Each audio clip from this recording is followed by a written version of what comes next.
De officiële start voor de bouw van het Hoendersveld werd dinsdagmiddag gegeven. Het woonplan omvat 64 woningen. En vandaag hebben we het startsein gegeven om 20 sociale huurwoningen te gaan bouwen samen met Wonen Limburg.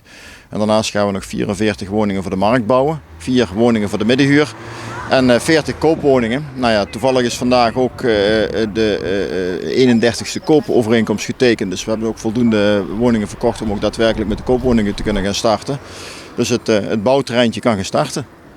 Ja, dat is een mooi plan. Ook wel een plan van de lange adem, begreep ik. Ja, dat klopt. Ja, het is een heel ingewikkeld plan. Ik denk hier kom je alle facetten in ons vakgebied kom je hier tegen. Van inderdaad archeologie, niet gesprongen explosieven, nogal wat gesprekken met omwonenden. Want we hebben er toch wel behoorlijk wat om het plangebied heen zitten. We hebben grond gekocht van de gemeente. In de tussentijd is natuurlijk ook wetgeving veranderd, waardoor je ook met een Didam-arrest te maken had. Dat betekent een meervoudige aanbiedingsplicht van de gemeente voor de grond. Dus het zijn een hele hoop facetten die je bent tegengekomen onderweg in de rit. Die het niet heel erg makkelijk maakten, nee. Maar uiteindelijk resulteert het wel in een mooi groen plan, maar ook met veel hout. Het is wel bijzonder voor Venray. Ja, dat hele ingewikkelde proces moet je gewoon heel snel vergeten. Soms heeft het even tijd nodig om iets moois te maken. Maar ik moet eerlijk zeggen, ik ben bijzonder trots op het hele gave plan wat er nu staat. Want we hebben inderdaad een hele mooie mix voor allerlei doelgroepen gerealiseerd. We hebben ook een hele mooie groene corridor gemaakt. Ook een groene corridor wat niet heel anoniem is, maar waar ook echt woningen met de buitenruimtes aan grenzen. Waardoor er ook een stukje sociale controle en sociale interactie plaatsvindt.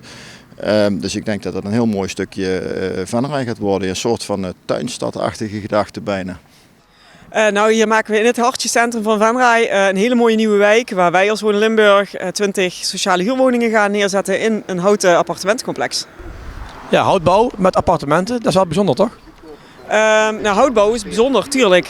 Maar dat vinden wij heel belangrijk om een duurzaam gebouw neer te gaan zetten. En om dat ook steeds meer te doen, want ja, dat is de toekomst. En een appartementencomplex, er is steeds meer vraag naar iets kleinere woningen gestapeld, waar mensen ook zorg kunnen ontvangen. Dus ja, en in zo'n centrumlocatie is dat een perfecte plek voor appartementen. Ja, dan sluit ik mooi aan bij de rest in Venray, begreep ik, hè? Bij het Ambachtskwartier achter ons. Ja, absoluut. We hebben hier natuurlijk ook veel appartementen en hier wordt zorg verleend. En we hebben hier ons gemeenschapshuis De Tol. Dus het is een perfecte locatie waar en ook door de groene tuin die aangelegd wordt, waar de doorloop en de verbinding, ja, dat is natuurlijk van belang dat bewoners daar allemaal gebruik van kunnen maken. Dus het is heel mooi dat dit hier zo ligt. Naast het Hoendersveld ging woensdag ook de bouw van Leunen-Zuid van start. Dat is ook een project van de lange adem. Ja, dat is inderdaad een project van heel lange adem.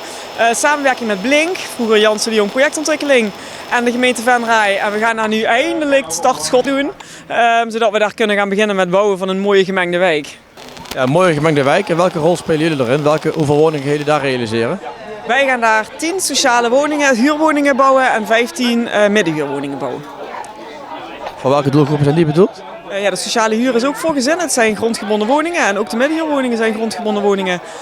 En de middenhuur is voor de middenklasses die eigenlijk net niet in aanmerking komen voor een eigen koopwoning. En die dan in deze middenhuur, waar ontzettend veel behoefte voor is in heel Nederland, maar zeker ook in Limburg, waar we hier op deze plek een hele mooie toevoeging kunnen doen.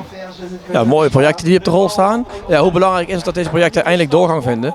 Ja, we leven in een ontzettend krappe woningmarkt en Venray is de wachttijd volgens mij 8 jaar. Dus het is heel belangrijk dat mensen een goed thuis kunnen vinden en dat ze zich welkom en veilig voelen in hun omgeving. Dus heel belangrijk.